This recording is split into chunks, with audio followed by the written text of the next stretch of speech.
Welcome to the Insomnia Project. Sit back, relax, and listen as we have a calm, mundane conversation to help you, relax and hopefully find your way to sleep. I'm your host, Marco Timpano, and joining me is me, Amanda Barker. And Amanda, I wanted to talk to you about approach. Approach? Yeah, so for example, how do you approach a magazine, let's say? Oh, well, it's interesting that you say that or ask that. I didn't, of course, know what was coming today. Right. And I don't know how I got the idea of approach, but there's two things that I want to know how you approach, and one is magazines. Well, I actually will start answering that by telling you about my mother, Valerie. She loved magazines. Still does, actually, yeah. And as a kid, I would see her magazines coming in to the mail all the time. And that's my coffee cup hitting the saucer. Sorry about that. My mother would always approach a magazine starting from the back first. Oh, really? I didn't know that. Yeah, and I'm not sure what the connection is in this, but she always said it was because she was left-handed. Okay. I don't know. I usually don't. I usually get very excited when I see the cover of a magazine. Yes, you do. Because I've inherited this love of magazines for a few reasons. From my mother, but also from my time in Korea.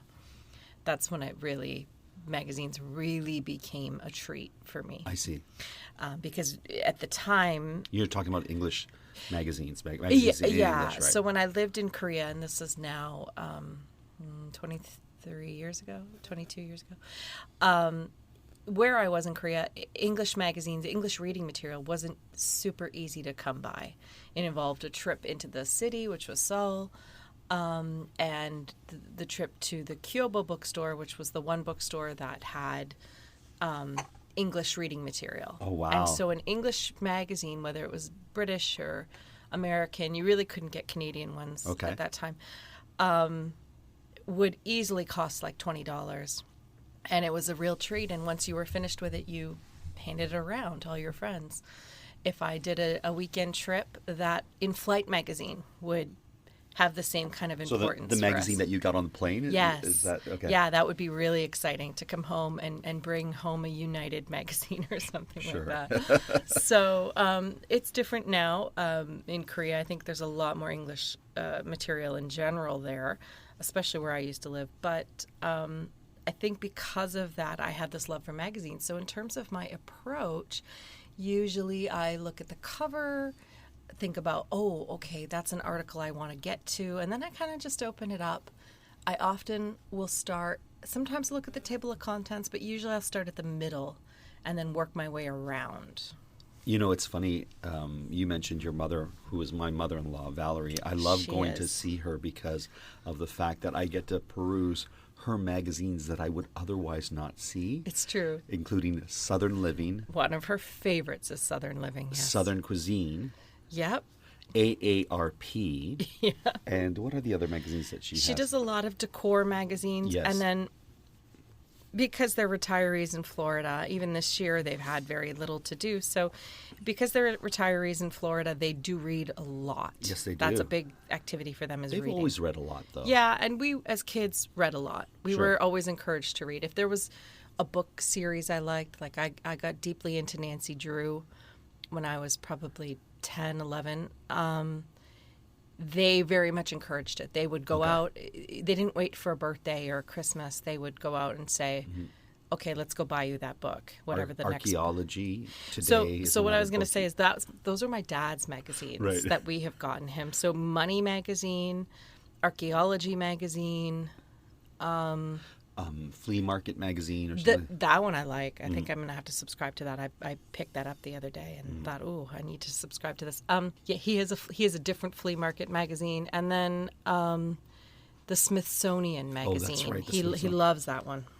Yeah. Doesn't he have like an angler magazine, some sort of fishing or sailing? Sailing. Yes. Sailing that probably was me too. Yeah. I mean, it's hard to know what to get anyone's parents, so magazines are the gift that gives all year round. For sure. So now I want to ask... How do you approach magazines is what I wanted to ask you. That's a great question. I think I look at the cover and see if there's articles that I like that are going to appear in there, or the front page, the page that gives you the list, the index, if you will. And then I will flip through the entire magazine to see if there's any eye-catching photos that'll cause me to pause and look there. Okay. And then I'll go back and I'll read the articles that may have caught my eye in the index. Okay. And then if there's short ones, I'll tend to really glance at those. Okay. And then usually if you're reading, I'll ask you to tell me what you just read. You like to read over my shoulder. That's the best way to read. Not everybody would love, but I don't mind it. Yeah. Or I get you to tell me what you just read. That's my favorite way to magazine, is to have someone else reiterate what they just read, which sometimes drives people crazy. Yeah, but, I don't always need to tell you about, tips to protect your joints or whatever.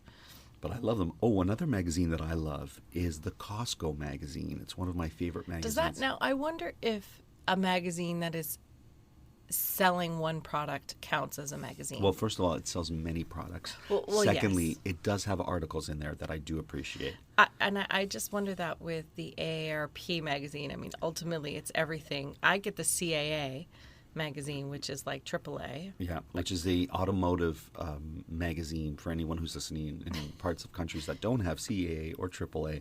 It is, if you have that service, if you are found on the roadside and you have a problem with your car, or you can't start your car, you just call up this organization, and they will come.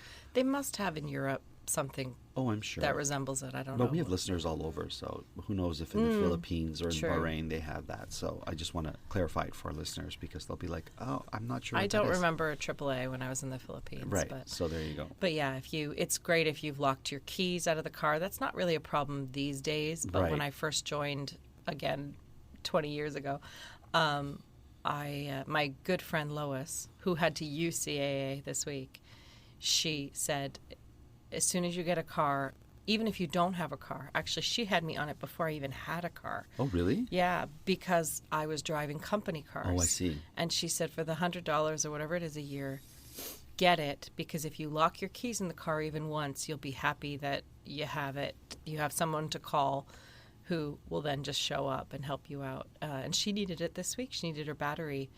Getting your battery started is a real thing in Canada, right? So I guess that's another approach you have, how to approach dealing with situations that might arise with your vehicle. I mean, it's like extended insurance. Sure. What's just funny, because I don't always buy the insurance policies. Right. But I'm the person that would. It's only because of a lot of learning and cost figuring that I don't. But I'm certainly the person that, in my 20s, if they said, do you want the extended warranty, I would sign up for all of them.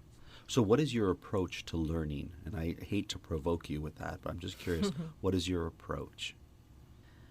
I am not by nature the most organized person. And so because of that, I try very hard to be organized. Okay. I'm very organized because I'm not an organized person. And I tend to use a lot of highlighters and colors and squiggly font. In your other podcast, one of your other podcasts, Eat and Drink, I know Ali is always teasing you about your highlighters and all your highlighters. Highlighters are meant to be used, and so I use them. You have a bag everywhere you go of highlighters. I do. It's right here, too. Yeah. It's buried under all these markers, if you can see. It's buried under other highlighters. Kind of. My approach to learning is a great question, and I don't know that I have an answer for it. I'll throw it back to you. Do you have an approach to learning? Here's my approach. If I enjoy what I'm learning, I'm all in. Right. If what I'm learning is not for me, then I will just work my way through it. In other words, I will just sort of repeat things back to the to the workshop leader or the teacher in this case that they want to hear. To make it seem like I'm listening, but really I'm just distracted in other things. So my approach, I think, I'm always going to be an immersive person. I want to be all in. That's who I am and how I am, and I come by it naturally. My family has shades of that. I know my uncle said to me once, he's like, I'm all in or I'm all out. And he would become an expert in one thing for like 5 years. The best saxophone player, the best stockbroker in his case. And then be bored of it. The best basketball coach. Right. So for me, I see shades of that in myself, but I don't know that I want to be that person because I do believe that slow and steady wins the race. And my biggest accomplishments have been the slow burns. Right. So that said, I am that person by nature. So I do want to immerse myself in the material as much as possible. I tend to want to ask a lot of questions. My approach to learning often is, this is a weird word to use, but adversarial. Yes, I see that in you. And what that means is, I'm constantly, to use the word you use, provoking. Mm-hmm. If I hear something and I don't fully agree with it, I'll be the first one to raise my hand and say, but what about this and what about that? So I tend to provoke. I tend to pick away at something. It helps me understand more. I think it comes... I have that approach for a few reasons, but one, I was a debater in high school. I was a very good debater at that time. So she still is a good debater. We debated today, but I don't win things. the difference between pencil crayon and colored pencil, which, by the way, is a Canadian-American debate because they're the same things. Pencil crayon is what we say in Canada, and we call them colored pencils. I'm curious to know what you call them. So if you can send us a little message, whether it be on Twitter or Instagram or even an email, we'll get back to the pencil crayon colored pencil debate. I don't remember what I was saying. Oh, I ask questions. So I want to see if you hold up a fact, let's just pick another noun. If you hold up an apple Sure. in the light, I want to see every angle of that apple. I don't take it at face value. I need to test that theory. I need to look at all the things, because in debating, that's what we were asked to do. Sure. And often with a topic... And I'll just bite that apple. It would be, be it resolved that commercials on TV should be abolished or something. And so, your first instinct, you have a first instinct that is, no, that's wrong, or yes, that's right, I agree with it. You have your natural instinct. And what a debater does is they look at all sides of it so that you really, and at the end, if you're still in the same where you started, you may be where you started with, or maybe you aren't, but at least you fully developed your ideas about this thing. So that is how I approach learning, if I'm really truthful about it. I don't know that I've ever sat and thought about it like that, but I do know that I do that. And that's where I go. When people say, what are your thoughts? I immediately look for the things that I don't understand, the holes, the loopholes, the problems. Sure. And I go for those. Okay, so turning things a little bit on its head, how do you approach a bath? I recently read that people who take baths tend to fall asleep quicker. Really? Yeah, so I was I curious. will fall asleep after one for sure, quicker. That's what they say, yeah. Yeah, I do. But my problem is, or not problem, my thing is, I love them so much that I don't always wait to the end of the day. Like, if it was a day where I was out at the office all day, working, doing various things that I do, then a bath is my perfect way to come home and unwind. If I have dinner in an oven or something, then I'll get that started and go up and take the bath, have dinner, and then go to bed. But sometimes it's I have dinner and then take the bath. Now, when you approach a bath, do you approach it with Epsom salts or those bally things that fizz in the water? What are they called? Bath bombs? Yeah. I will say a bath helps me digest. Oh. That's a thing. Okay. If I've had a big meal, I want to take a bath because I do feel like it helps me digest. I don't know why that is, but I know they always said don't swim after you've eaten or something, but I don't find that. I find water helps me digest. But how do I approach a bath? I like to get into the tub right at the beginning. So before it's full? Yes. So you fill in the tub? I like it filling with me in the tub for a lot of reasons. I see. I don't like to draw a bath and step into it. That's not who I am. Okay. The anticipation of the joy of the bath is as good as the bath itself. I see. And so ever since I was a child, I like to get into a big old cold tub and then start the water so that it feels warm on my toes first, and then eventually I know I'll be warm all over. Wow. That's fascinating. I know, now, it's weird because most people like to draw it and then get in. Sure. And what about those things like Epsom salt, bath salts, or I'll add those, but none of balms? those, in terms of enjoyment for the bath, They don't factor it's in? only, those things only mean that I'm committed to a long bath. Oh, I see. Okay. So if I have a bath bomb, I better enjoy the water. I don't want to just throw a bath bomb in and then 15 minutes later get out, or 20 minutes later get out, because I've turned the water a weird shade of orange or something. Okay. Yeah. Well, from bath, let's find out your approach. How do you approach a bath? I approach it by turning the tap on and taking a shower. I'm more of a shower person. I like to take long I showers. can't imagine living without a bathtub. I have done it, but I always do it for a limited time. Mm-hmm. When we were working in Vancouver, we had a shower only. Oh, that's right. But we had a hot tub outside. I forgot about that. It was a shared accommodation, so it wasn't like I was in it all the time. But Right. knowing we had it made a difference. And then on the cruise ship, we had a tiny little shower between the two of us. And sometimes I'll sit down in the shower just to pretend it's a bath. No, I'm more of a shower person. Baths, I can take or leave. If this house had no bathtub, would you be okay? I think so. Yeah. You know, I only like to hop in the bath if I've been cold.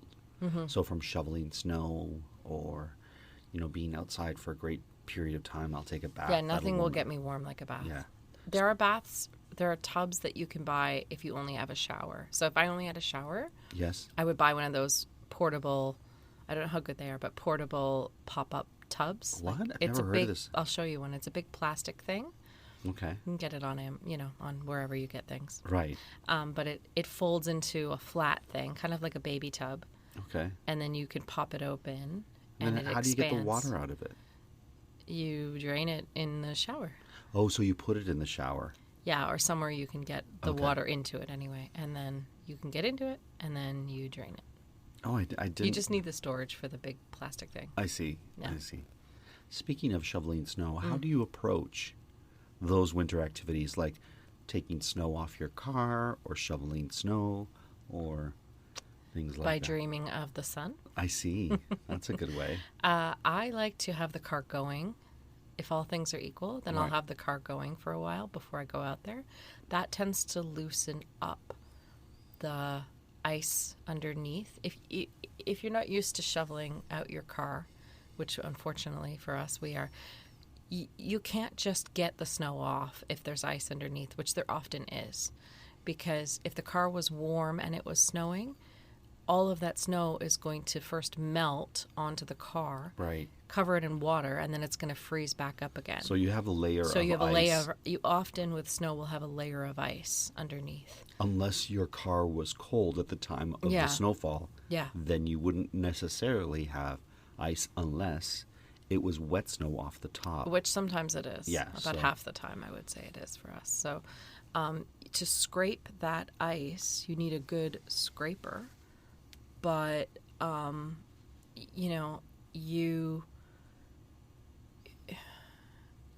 it's better if the car is warm first. Is it called a scraper? What is that thing called? Ice scraper, yeah. But what about the telescopic one we have that is a brush on one side, scraper on the Still other? an ice scraper, Okay. yeah. You brush off the snow, uncover the ice, and then you have to try and get under the ice to pry it off. Mm-hmm. Again, it's better if it's warm because the ice that's been warmed is going to pop out. So quicker. you'll actually turn on the heat on the inside of the car Yeah. to help heat up the and windows. defrost the Yeah. windows if I can. But I mean, you don't always have that luxury. No. We often don't. I mean, because that would mean leaving the keys in our car, which is not where we are a good choice. Because people all the time see cars that are started in driveways. And Yeah, but that's only if you're going to start your car, you should be near your car at the time of. You should, but Some people aren't. some people can start it with the doors locked. Right. If you have a fancy car, we just don't. Fair enough. Mm-hmm. Fair enough. What about shoveling the walkway, driveway, way of any sort? My approach is to let you do it. That's right. So tell us about your approach in shoveling. Well, it's a great question. Where does one start? So usually if I'm shoveling our front, let's say, I'll shovel a path for myself from my front door down the steps to the sidewalk. and then I'll do the sidewalk first. Okay. And I'll sort of work my way towards, I like to do patterns and straight line patterns, generally speaking. So I won't do the whole half moon scoop. That's not for me. Not the half moon scoop. I'm not a half moon scooper. I prefer the straight ahead and plow method, right? So I'll walk straight. I'll push my shovel straight. When the shovel is full, I will lift the snow from the shovel and empty it into a pile, most likely in front of our house, and then continue that way. And then I'll do that all the way, and then I will go back and make sure it's very clear, because sometimes you'll leave little patches, or there's this type of snow that will pack underneath what you've just shoveled and leave a layer of packed snow. I don't know how to describe that for anyone who hasn't experienced it, but... Like the icy, crusty snow? No, like a packed, hard snow. Okay. So you have to kind of pry at it with the shovel. Right. So then I'll clear that, and then I will go back from whence I came and clear the steps, because I feel like if you approach the steps from the bottom versus the top, you get a better clean of it. Really? Yeah. Why? You just do. I feel like from the top... Wouldn't the argument be start at the top so you're not treading over old ground? That's because I shovel as I leave. So I leave myself a pathway of shovels, and then I go from the bottom to the top, and I remove the rest on either side. Oh, so you do the pre-shovel. I do a pre-shovel followed by a fine-tuned shovel. The reason I say it's easier from the bottom is because you can really get in the side corners of the steps easier from below than above. I see. Then what I'll do, once all that is done, depending on what our snowfall looks like, or if there has been ice on the bottom what I've shoveled, because there can be icy snow or ice if, once again, the snow has fallen wet and then frozen there. I will take a de-icer of some sort. And usually we don't use salt anymore. We use a de-icer that is good for the environment, or good, or not harmful, I should say, better for the environment. And I will throw it on our steps and on the sidewalk so no one slips as they approach our home. And that's my approach to shoveling. And I would have to say that my approach to the car situation is similar to yours, but I always ensure that if I'm going to be clearing off the snow of the car, that our windshield wiper is off. Yeah. Because it'll freeze and you don't always do that. And I didn't ever do that, but I think people who aren't used to this type of winter that we have wouldn't understand what you mean. So what he means is he pulls the windshield wipers, when he leaves the car at night, say, he pulls the windshield wipers forward so they're jutting straight out perpendicular to the car. In other words, they are no longer functional as windshield wipers. They're not on the glass in any way. They jet straight up. Yeah, they're not touching the glass in any way. They're just like little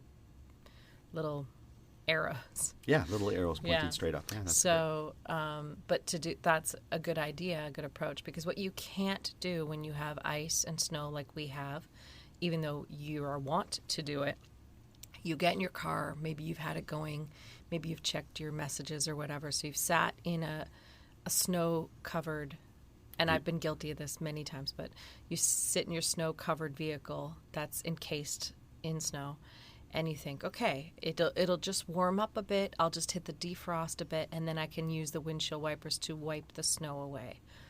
It's not a good plan, because most often they can't. The snow's too heavy, for us anyway. Like I said, we're not talking about a light dusting. Right. We're talking about real winter. The windshield wiper is adhered to the window with ice. With ice is more than, I would say, at least half the times the case. Yes. So you cannot do that unless it's a light snow, then you can. Because if you do, you will damage your windshield wiper. Yeah. Because it will try and to... We have. Yes. I have damaged it, because it's so much easier to hit a button and hope that it might work than to go out, get yourself covered in snow, because that's the other thing. When you have to dig around at a windshield, your arms, obviously you have all your gloves and things on, but you come back into the car completely covered. You're like the abominable snowman. Like, you're covered in snow, which then means you're covered in wet once it melts in the car. It's a real thing. That's why the telescopic scraper is so great. Yeah, because it allows you not to get as covered. I've seen ads for a circular scraper. Yes. They make it look really good and effective in the ads. I don't know if it is, but I would like to try it. I've seen the ad for a scraper that is heated, so that when it touches when it touches that's a great idea. The ice, it melts it immediately. It feels very technical, like the ice would wipe it out in one. That's the one then you don't want to use it because you don't want to break it because you spent $50 on it. The other thing is you have a good scraper is from a gas station and you spent $6. That's right. I think you have to charge that one up for it to be effective. No one's going to do that. Well, thank you, Amanda, for your approach today, because we've come to the end of this podcast. And thank you. Approaching magazines, baths, and ice scraping. Yes, who would have thought? And learning. Well, listen, thank you all for joining us. We hope you were able to listen to this episode and sleep.